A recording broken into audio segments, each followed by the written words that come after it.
once upon a time in a world of magic, light, and darkness.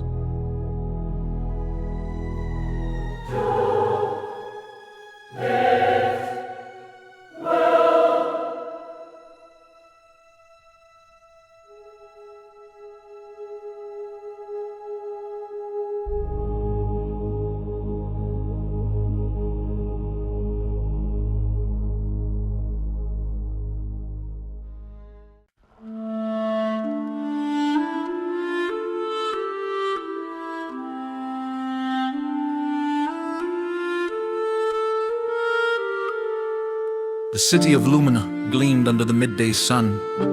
Its pristine white walls, the light in a dazzling display that could be seen for miles around. As the holy city, it stood as a beacon of hope and guidance, its towering spires piercing the sky like the swords of the righteous. At its heart lay the headquarters of the Order of the Light, a sprawling complex of grand halls, courtyards, and training grounds where the most skilled duelists and magic wielders in the world honed their abilities in service of the great God and the almighty light. Within one of the complex's vast courtyards, a young boy trained with his sword, his movements precise and fluid despite the weight of the blade.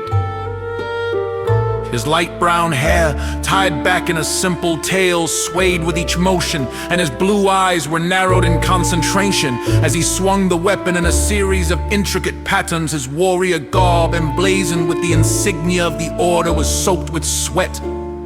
But he paid no mind to the heat of the fatigue gnawing at his muscles. Standing a few paces away, watching with a critical eye, was Gohnn Visohl, one of the senior instructors of the Order. His skin was tanned from years spent under the sun, and a neatly trimmed beard framed his patent-haired expression. Clad in the deep blue robes of the Order's teachers, he exuded an aura of calm authority. He nodded in approval as the boy completed the sequence, his sword slicing through the air with a sharp, clean sound. "Good," Gohnn said, his voice carrying across the courtyard. "Very good, Protégé. But remember, it is not enough to master the blade alone. You must learn to imbue it with the energy of the elements, to let the light of the great God flow through you and into your weapon." The Protégé, breathing heavily, nodded. He raised his sword again, his brow furrowed in concentration. Gohnn stepped closer, his eyes sharp as he watched the boy's movements. "Focus," Gohnn instructed, his tone firm but encouraging. "Feel the energy within you, summon the flames of your spirit." The Protégé took a deep breath, his eyes closing for a moment. When he opened them, there was a new intensity in his gaze. He swung the sword, and as he did, flames erupted along the blade, crackling with a fierce, fiery light. Gohnn smiled, a rare expression of pride crossing his features. "Excellent, now the lightning." The boy shifted his stance, his focus unwavering.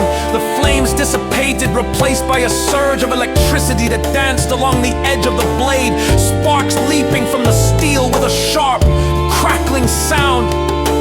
"Good, good," Gohnn murmured, nodding approvingly. "And now the frost." The Protégé hesitated for only a moment before the blade shifted once more. Its surface now coated in a thin layer of ice that shimmered in the sunlight. A chill emanated from the weapon, the air around them growing colder as the boy held the pose, his eyes locked on Gohn's. Gohnn Visohl's smile widened. "Very well done, Protégé. You are progressing faster than I had anticipated." He paused, his expression becoming more serious. "But now let us test your adaptability." He drew his own sword, a weapon that seemed to hum with a quiet, restrained power. "I will call out the elements, and you will match them. But be quick, for in battle, hesitation can be the difference between life and death." The protégé nodded, his grip tightening on the hilt of his sword as he faced his instructor. Gohnn stepped forward, his stance shifting into that of a seasoned duelist. He swung his blade in a wide arc, calling out, "Fire!" The protégé's sword flared with flames, meeting Gohn's attack in a clash of heat and sparks. Gohnn stepped back, his voice calm as he called out again, "Lightning!" The boy reacted instantly. The flames extinguished as the blade crackled with electricity. He parried Gohn's strike, the air between them humming with the energy of their clashing weapons. Frost! Gohnn shouted, his sword now glowing with a cold, pale light. The protégé's blade shifted, the icy surface forming just in time to block the instructor's next blow. They moved like this for several minutes, their swords flashing with different elements as they tested each other's speed and control. Finally, Gohnn stepped back, lowering his sword and nodding with satisfaction. "Enough," he said, his voice filled with approval. "You have done well, Protégé. Very well."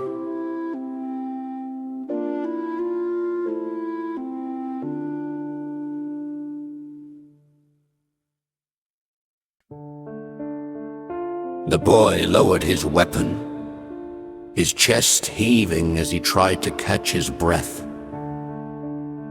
He wiped the sweat from his brow, his eyes bright with the thrill of the exercise. "Thank you, Instructor Visohl." Gohnn clapped a hand on his shoulder, his grip firm and reassuring. "You are progressing faster than any student I have ever taught. Soon, we will no longer need to call out the changes. You will sense them, feel them, and your blade will respond without thought." They moved to the side of the courtyard, where a small table held a pitcher of water and several cups. Gohnn poured 2 cups, handing one to the boy before taking a long drink from his own. "You must remember," Gohnn said, his tone thoughtful, "that in a real battle, there will be no one to call out the changes for you. Your opponents will not give you the courtesy of announcing their intentions. You must be ready for anything, to adapt and respond with the speed and precision you have shown today."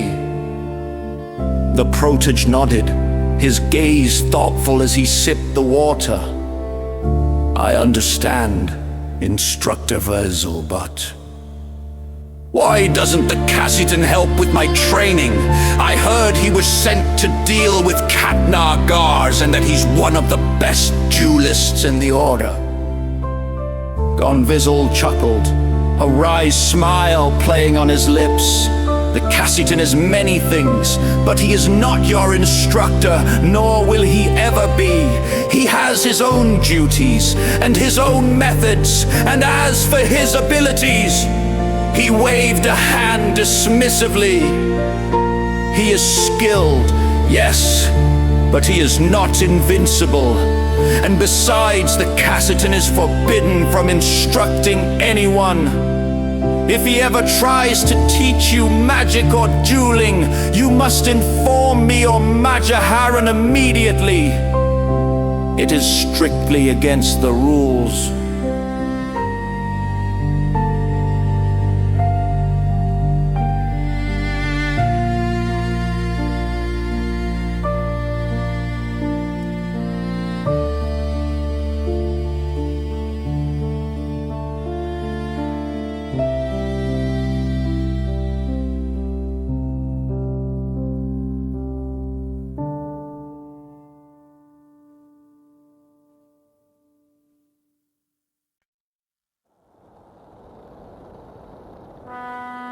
The protégé frowned, looking down at his cup. "But how can I ever surpass him then, How can I take on the most dangerous missions if I can't learn from him? Gohn's expression softened, and he reached out to place a comforting hand on the boy's shoulder. There is no surpassing in the order of the light, only serving. We serve the great God, the true justice, and the almighty light. It is not about being the best. It is about being the best servant of the light that you can be. The boy looked up at him, his eyes still filled with uncertainty. Gohn's smile widened, his voice taking on a gentler tone. But do not despair, Protégé. You have more potential than any student I have ever seen. With my guidance, you will become the greatest officer the Order of the Light has ever known. You will achieve glory beyond your wildest dreams. The boy's eyes lit up, hope and excitement shining in his gaze. You really think so, Instructor Visohl? Gohnn nodded, his expression confident. I know so. Just trust in me. Follow my teachings. And one day, you will be the one who others look to for guidance and protection. You will be the one who stands in the light, unafraid and unshaken. The Protégé smiled, a sense of determination settling over him. Thank you, Instructor Visohl. I won't let you down. Gohnn clapped him on the shoulder once more before stepping back. I know you won't, Protégé. Now, rest for a while, you've earned it. I have meetings to attend, but we will continue your training soon. The Protégé nodded, watching as Gohnn Visohl turned and made his way across the courtyard. His robes fluttering in the breeze as he disappeared through the archway. The boy looked down at his sword, his mind swirling with thoughts of the future. He would become the greatest officer in the Order of the Light. He would serve the great God, true justice, and the almighty light. And maybe, just maybe, he would one day stand as an equal to the Cassitan. But for now, he would rest and prepare for the challenges that lay ahead.